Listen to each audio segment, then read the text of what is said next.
Bismillahirrahmanirrahim. Baik, kita lanjutkan sampai manifest limbah B3 atau dokumen limbah B3.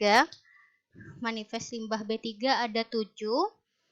Nomor 1 berwarna putih. Yang membedakan adalah penerima yang nanda tangan, termasuk warna manifestnya pun berbeda-beda ya. Nomor 1 itu warna putih, nomor 2 warna kuning, 3 hijau, 4 merah muda, nomor 5 biru, krem, dan ungu. Jadi yang dimaksud di sini yang nomor 1 putih pengangkut itu artinya dokumen nomor 1 dipegang oleh pengangkut. Dokumen nomor 2 dipegang oleh Bapedal atau KLH. Nomor 3 dipegang oleh penghasil limbah B3. Dokumen nomor 4 dipegang oleh pengumpul atau pengolah. Yang kelima, dokumen kelima dipegang Bapedal atau KLH. Dan dokumen nomor 6 dipegang oleh provinsi. Dan dokumen yang ketujuh dipegang oleh penghasil. Selengkapnya kalian bisa download sendiri keputusan Bapedal nomor 2 tahun 95 tentang dokumen limbah B3. Ini adalah diagram distribusi manifest atau dokumen limbah B3.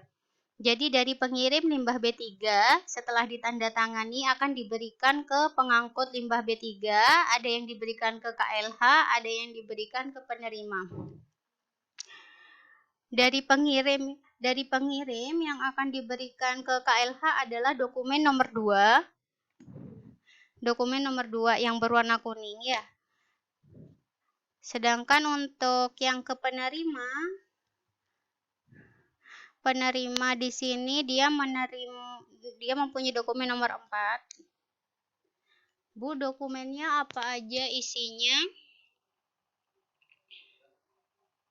Isinya kurang lebih sama, yang membedakan adalah yang bertanda tangan di situ. Jadi misalkan lembar asli pertama disimpan oleh pengangkut limbah B3 setelah ditandatangani oleh penghasil, pengumpul, dan pengolah. Jadi ada tanda tangan penghasil, pengumpul, dan pengolah. Yang menyimpan adalah pengangkut limbah B3. Contoh misalkan lembar kelima dikirim kepada Badan Pengendalian Dampak Lingkungan atau BLH tadi ya, atau KLH, setelah ditandatangani oleh pengumpul limbah B3. Jadi lembar kelima ini ditandatangani oleh pengumpul atau pengolah, kemudian dikirimkan ke BLH.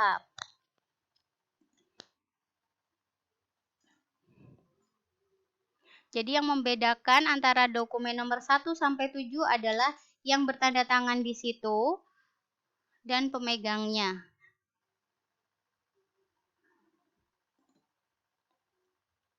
Sedangkan isinya kurang lebih hampir sama mengenai informasinya. Setelah bicara dokumen atau manifest, kita akan mendiskusikan mengenai simbol dan label pada alat angkut limbah B3. Sama seperti halnya simbol label pada kemasan.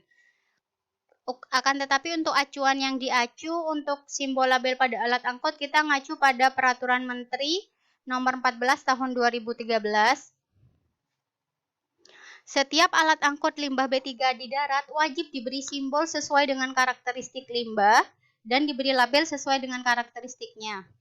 Jenis simbol dipasang sesuai karakteristik. Jika karakteristiknya lebih dari 1, maka simbol yang dipasang adalah simbol dan karakteristik yang dominan. Jadi misalkan kita mau mengangkut 3 jenis limbah dengan karakteristik yang berbeda. Simbol yang dipasang di alat angkutnya adalah simbol dari jenis limbah yang karakteristiknya paling dominan. Misalkan kita bawa 3. 3 itu ada beracun, ada infeksius. Beracunnya ada 2. Maka kita yang diletakkan di alat angkutnya adalah simbol beracun. Apabila jika terdapat lebih dari 1 karakteristik dominan atau predominan, maka wadah harus dilengkapi dengan masing-masing simbol karakteristik predominan. Jadi misalkan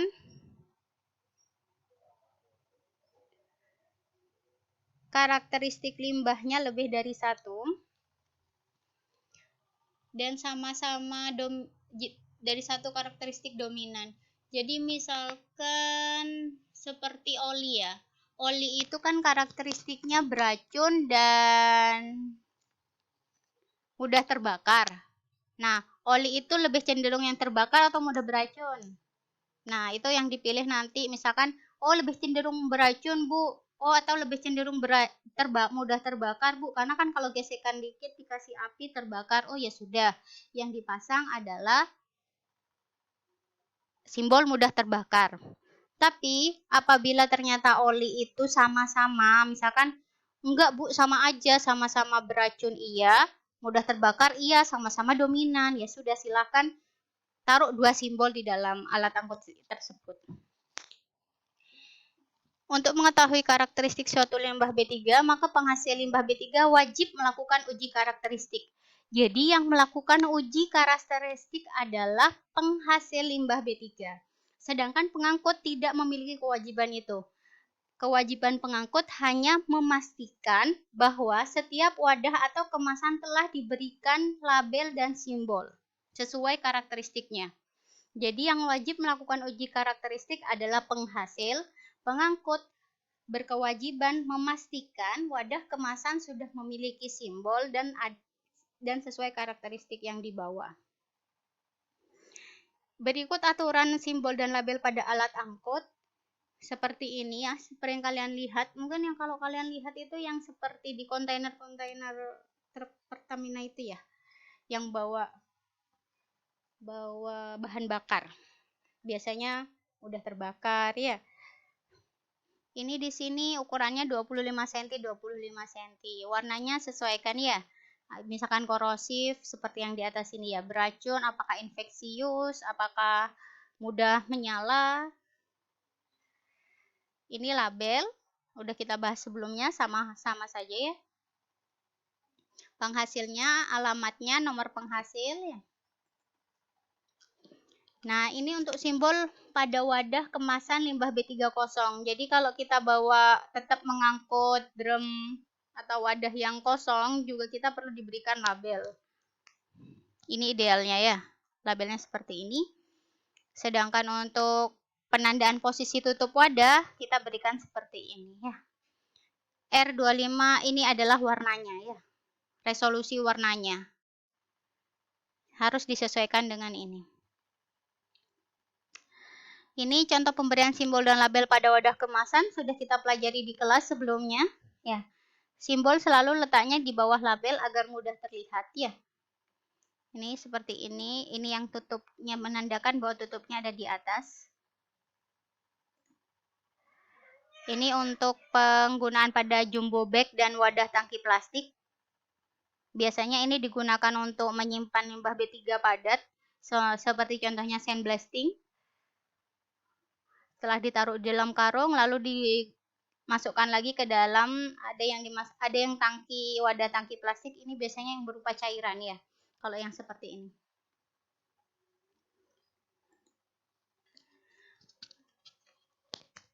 Pemberian simbol dan label pada alat angkut darat limbah B3 wajib memenuhi persyaratan foto alat angkut berwarna dari depan, belakang, kiri, dan kanan.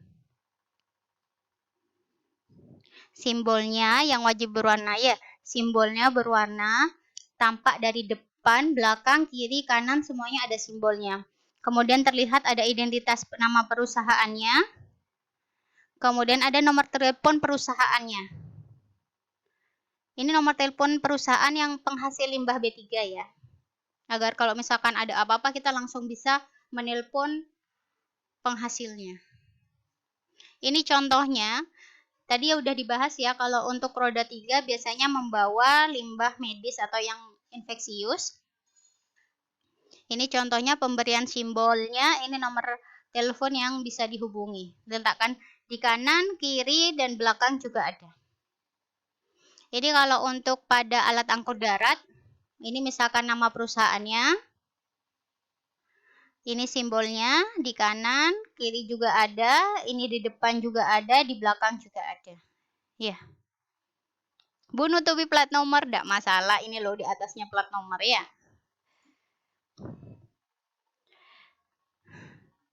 Ini pada truk, ini bisa seperti ini ya, sama seperti tadi ya. Ini nomor teleponnya, nama perusahaannya. Bu, nama perusahaan pengangkutnya boleh, silahkan. Ini contoh-contoh yang dipunya PPLI ya, contoh alat angkut darat yang ada di PLI selama ini ya. Ada drum van, ada semi trailer ya, ada tanker truk, ada gullwing truck, emergency response vacuum truck, ada roll of truck and trailer. Ini contoh-contoh kontainer yang ada di PPLI juga ya, yang biasa digunakan oleh PPLI. Wadah kemasan limbah B3 dan alat angkutnya. Jadi ini untuk mempermudah ya. Jadi misalkan jenis limbahnya cair. Wadahnya bisa menggunakan drum baja atau drum plastik atau tangki. Tergantung dari karakteristik limbahnya. Kalau misalkan karakteristik limbahnya korosif, jangan menggunakan tangki yang dari besi. Alat angkut daratnya bisa lewat apa, Bu? Alat angkut sedot, ada tangki, ada truk kargo. Kalau sludge, biasanya wadah kemasannya berupa drum baja, ada jumbo bag, kayak tadi yang di depan, ada hopper, ada drum plastik, dan tangki. Dia bisa dibawa oleh truk kedap air juga, truk kargo. Kalau padat, bisa drum baja, tangki, ya. Dan yang tadi kan untuk melakukan pengangkutan faktor yang perlu diperhatikan terakhir tadi yang kelima itu ada kompatibilitas limbah B3. Jadi ada beberapa limbah yang boleh diangkut bersamaan dan ada limbah yang tidak boleh diangkut bersamaan. Contohnya, untuk limbah yang beracun tidak boleh diangkut bersamaan dengan yang mudah menyala. Sedangkan untuk yang limbah infeksius boleh dibawa secara bersamaan dengan limbah yang mudah menyala. Ya, kompatibilitas limbah kalian bisa lihat di sini selengkapnya ya. Terbatas apa, Bu? Maksudnya terbatas maksudnya diperbolehkan tapi dalam jumlah yang terbatas, tidak dalam jumlah banyak. Selengkapnya kalian bisa kunjungi di pelayanan terpadu Menhakal. Itu selengkapnya jika kalian ingin mengetahui lebih lanjut, di situ udah jelas ya. Berikutnya mungkin akan saya jelaskan mengenai sistem pelaporan dokumen elektronik atau Vestronic ya.